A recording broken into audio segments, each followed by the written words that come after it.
Hello,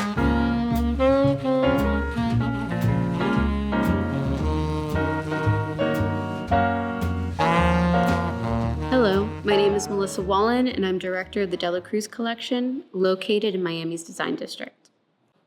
I am joined in this discussion by Rosa and Carlos De La Cruz, who have shared their passion for art with the public for over 30 years. Driven by their vision and commitment to education and the arts, the De La Cruz Collection was built in 2009 as a privately funded museum that takes no government assistance and is open at no cost to our visitors.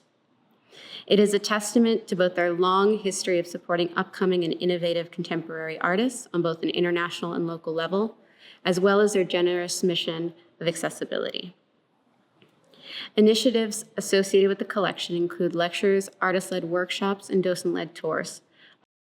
Opportunities include international travel for the students of New World School of the Arts, as well as pre-college programs for DASH, Design and Architecture Senior High. So, Rosa and Carlos, over the many years I've worked with you, I've learned so much from your incredible stories of activism and engagement with the art world. I wanted to start with your personal history to give our audience a little bit of context on your collecting. For both of you, your families have always prioritized art and architecture. Can you tell us a little bit about your early years of first experiencing art and collecting? Well, our families, first of all, we were born in Cuba, so we're Cuban, but we moved to the States when we were teenagers. And our family in Cuba, for example, my grandfather was the architect of the Capitol building in Havana. So I was always in a family that had culture and were talking about history and art.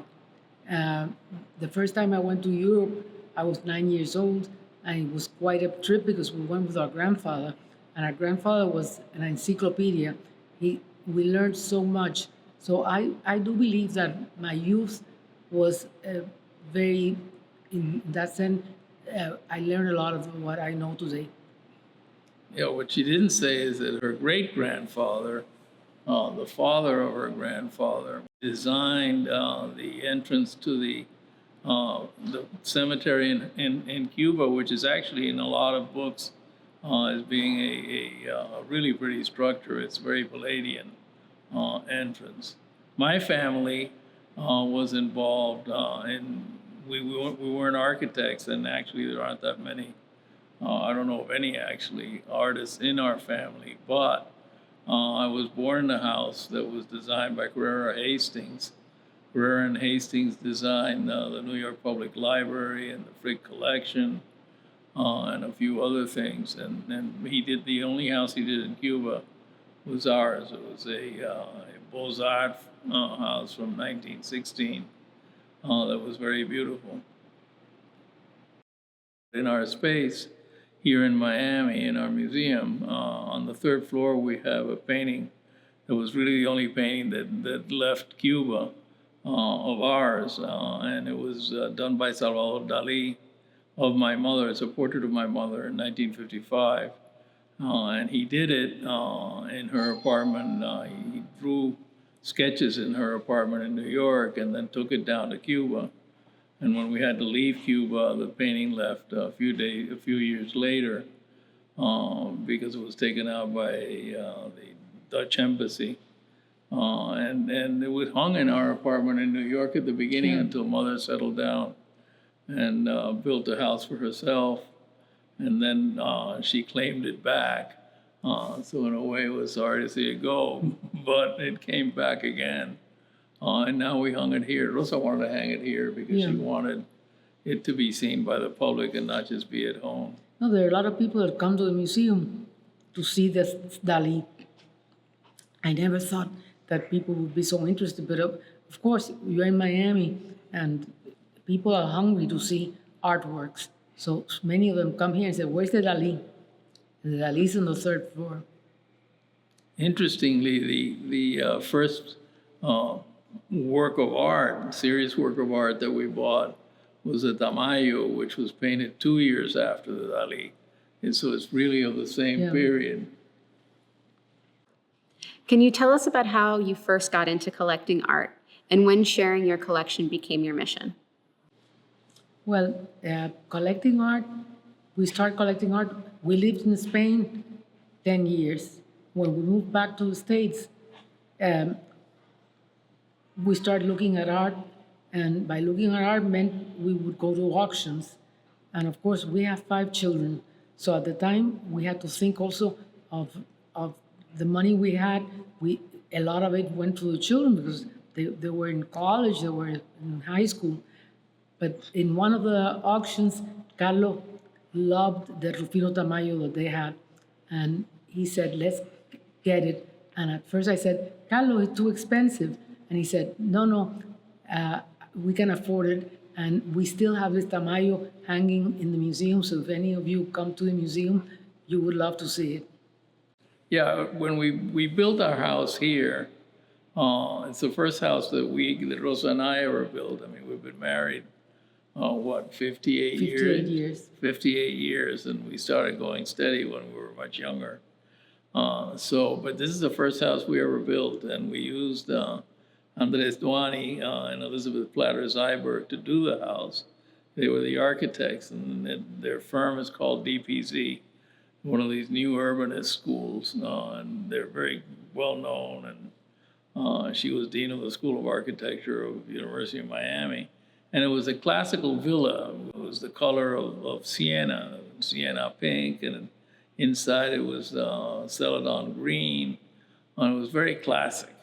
And then when we started collecting, we obviously had, and it had bands and it had wainscots and that type of thing. And so when we started collecting, contemporary art is big. And so we had to take out all of the wainscots and all of the banding. And we decided to paint the house white like a museum, a white cube. It's not a cube though, and it's an interesting house. And we started there, and for many years that's what we did. And Rosa used to invite people in.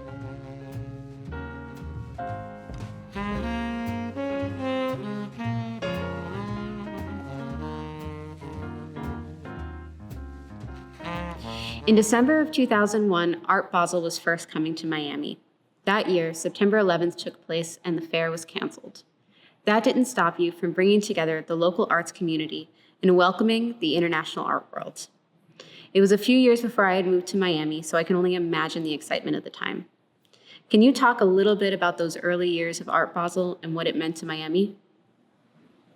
Well, tell them actually about before when you had the more space. When Basel, they told us that they were coming, we imagine how happy we were. And I went to see my friend Greg Robbins, our friend Greg Robbins. I said, Greg, we need a space to showcase the Miami artists because since this fair is coming, I think it's important that the Miami artists are recognized. So Greg was super nice and he said, take whatever you want. So I went to the Moores building here in the Design District and asked Greg, can I take a space here? And he said, of course. So we called Dominic Mullen, which is a curator in Chicago, at MoCA Chicago. I don't know if he's still there, but he was there. And we asked him to curate an exhibition with Miami artists. He loved the idea, and he invited about 25 artists to participate. And we had it all set up, and then September 11, and then Basel was canceled because of September 11. And then we said, well, the fair can come. And we decided that even if the fair wasn't coming, not to cancel the show of the artists. So the artists were, the show of the artists was a success because it was the only thing happening in Miami. So after that, so many people came that Greg said, why don't we keep the space? And we kept it open for 8 years, doing different shows and shows with from artists from Berlin. It was really amazing. We closed it when we built our museum here in the Design District, and now we're here, and this is also a showcase. Rosa gave the best party in Art Basel. Tell them about the... But when Art Basel came to Miami, the night before Basel, we gave a dinner at our house. We did it for 8 years. the 8th year, we got people to come because I said never tell people you can't come, even if their name is not on the list. And the last year, we had 2,500 people for dinner. That was the last year because I said, Basel outgrew my house. And our table seats 10, so you. No, but we didn't use I'm that. kidding. Yeah, I know. Great collections cannot simply be bought, but they are the culmination of knowledge, experience, and relationships built over many years. It takes a lot of work and a lot of looking. Are there any lessons that you've learned over the years that you feel were important in creating such an exceptional collection? Carlos and I, when we buy a work, we always agree. I mean, if we don't agree, I feel it's important that the collection is ours, not of we're two Not people. mine, no. No, but we're two. We're not one. Yeah, right. So you know that I've never No, I mean, acquired not a work yours is what I without meant. your. I know. And I think it's important also with time to contextualize the collection. When people say I love this, usually that I love, you make a mistake. You have to think, is this right or not for the collection? And I think right now, this collection, at least for the reviews that we get, has that you come in and immediately you see that all the works are talking to each other.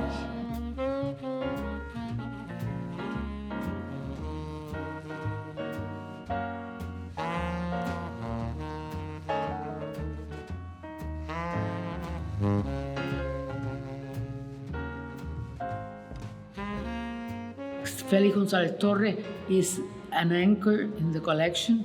So we have another anchor here is Glenn Lydon, which is at the entrance. Glenn, when we got his work, he said, I'd love to show it next to Felix. So his work is installed with the Gonzalez Torre work.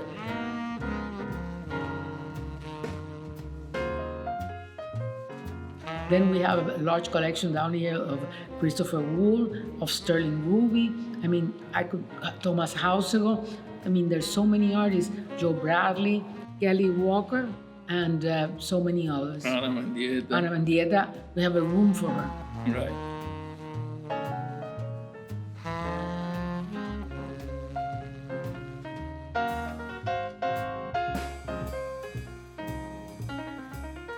Felix was really a pivotal artist for us. I mean, he, when we bought his work, it was a difficult work for us to buy. And actually, it has an interesting history because we only bought work of Felix while Felix was alive. We haven't bought any work since he died. I think he died in '96. And we bought works up until the year that he died. And we were very close to him. I mean, he's come to our house. We went to his opening at the Guggenheim. But it was a very difficult thing for us to buy because we didn't have any conceptual art. What we had was Latin American art for the most part. And we were sticking our feet in the water, but just at the shore, let's say, of contemporary art at the time. This was in the late 80s. His work is conceptual art, and we were used to buying paintings, even videos, but not works like his, which is a string of lights. I mean, we have so many works here. Candy's on the floor. I mean, his work. We really are very, very focused in his work, and we don't do an exhibition here without his work. So it's. And Felix's work, the early ones that we bought, were works that had been reserved by Chase Manhattan Bank. And the art advisory board that they had thought it was too conceptual and too difficult, and in any event, they decided not to buy it. So Andrea Rosen, the gallerist, came to us and said, look, this work had been reserved. They've decided not to buy it. I haven't offered it to anybody yet. Would you like to buy it? And so we bought the first two works of his, and then we continued. And then when he got his show at the Guggenheim, I remember she called us. The billboard. the billboard, and they needed money to be able to produce the billboard, because you have to produce it every time. And it was not just the billboard for the Guggenheim, it was the billboard in the Guggenheim and around the city. There were several billboards around the city. So she asked us, would you like to buy the billboard, but you have to pay for all these productions. So anyhow, we did. So our involvement. Our billboard is the Guggenheim billboard. Right. And Felix told Rosa, he told you, I remember, he said, I'm surprised that you being a Cuban is buying my work, because he says that no other Cuban had bought it. Right, because it was not the typical Cuban art that we knew. And actually, it's quite good, the Cuban art, the modern Cuban art that preceded Felix had a very good name. Wilfredo Lamb being one of them. And we have a very good Wilfredo Lamb piece here in the museum. Felix Gonzalez Torres was always sending us gifts. He was a very, very generous artist. And he would send candies from Balducci. He would send a postcard. So it really... Books. We have a vitrine here in the museum where we keep all his gifts. So it's really nice because it's a good memory. And one year, in 1993, I think it was, he sent us a photograph of the sky. And with the photograph, there was a sheet of blue paper that he wrote a possible horizon. Light blue, balmy skies, blue, warm, light waters.